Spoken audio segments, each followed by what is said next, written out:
आज की short analysis में हम डिस्कस करेंगे एफएल इंडिया स्टॉक के ऊपर। दोस्तों ये स्टॉक अगर आप देखो तो अगस्त 2024 से करेक्शन के अंदर चल रहा है। ओवरऑल अगर आप देखो तो स्टॉक ने पूरे 4 महीने यानी पूरा एक क्वार्टर स्टॉक ने करेक्शन में बिता दिया। और करेक्शन में भी दोस्तों यहाँ पर दोनों तरह का करेक्शन दिया स्टॉक ने, प्राइस वाइज टाइम वाइज दोनों।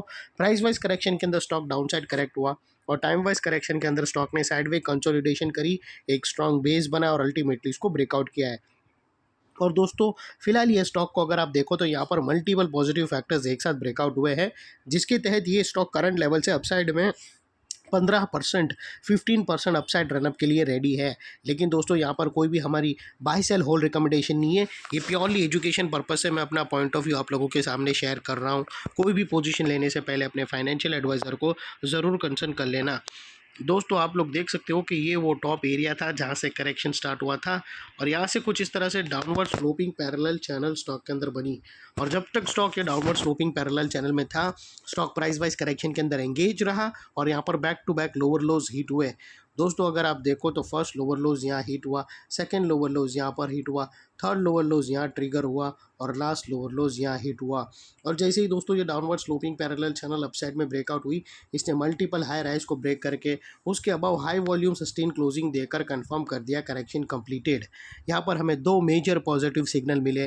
पहले तो इसने डाउनवर्ड स्लोपिंग पैरेलल चैनल को अपसाइड में ब्रेक किया, जिसकी वजह से जो स्ट्रेट डाउनसाइड फॉल आ रहा था प्राइस वाइज करेक्शन का, अल्टीमेटली वहाँ पर ब्रेक लग गई। और सेकेंडली इसके अंदर जो back to back lower lows hit होने की जो चेन बनी हुई थी, उसे तोड़कर उसके अगेंस्ट में first time higher highs register हुए क्लोजिंग बेसिस पे, जो हमें कंफर्म करता है कि स्टॉक के अंदर बॉटम लग गई है, करेक्शन कंप्लीटेड और ट्रेंड इसका चेंज हो चुका है। करेक्शन का ट्रेंड बाई साइड की तरफ शिफ्ट हो चुका है। अनलेस एंड अनटिल यहाँ पर कोई नया लोअर लोज ना मिले या फिर पुराने लोअर लोज के नीचे क्लोजिंग ना मिले, तब तक हम यही मानकर चलेंगे कि यहाँ पर बॉटम लग गई है और करेक्शन कंप्लीटेड। और दोस्तों बात कर लेते हैं यहाँ पर डाइवर्शन का। तो फ्रेंड्स अगर आप MACD डालकर चेक करो तो आपको यहाँ पर डाइवर्शन विटनेस होगा। प्राइस एक्शन के जो लास्ट लोअर लो स्विंग अगर आप देखो तो वो कंटिन्यू डाउनसाइड की तरफ टिल्ट हुए हैं और वही MACD के ऑसिलेशन अगर आप देखो तो वो अपसाइड में टिल्ट हुआ है और यहाँ से हमें ब्रेकआउट मिला है, जो एक अपसाइड मोमेंटम पंप कर सकता है स्टॉक के अंदर। और अल्टीमेटली दोस्तों बात कर लेते हैं यहाँ पर चार्ट पैटर्न की। तो फ्रेंड्स अगर आप देखो तो यहाँ पर हमें एक ज़बरदस्त राउंडिंग बॉटम ब्रेकआउट होते हुए क्लियरली विटनेस होती है। और दोस्तों ये जो राउंडिंग बॉटम है उसकी जो नेकलाइन है वो तकरीबन दोस्तों ये राउंडिंग बॉटम की नेकलाइन तकरीबन 1710 की आती है। और दोस्तों ये जो रेंज है राउंडिंग बॉटम की, ये तकरीबन 15% की रेंज है, जो ये नेकलाइन से ऑलरेडी ब्रेकआउट हो चुकी है। अपसाइड सस्टेन मूव स्टार्ट करेगा स्टॉक तो 15% तक रनअप देगा।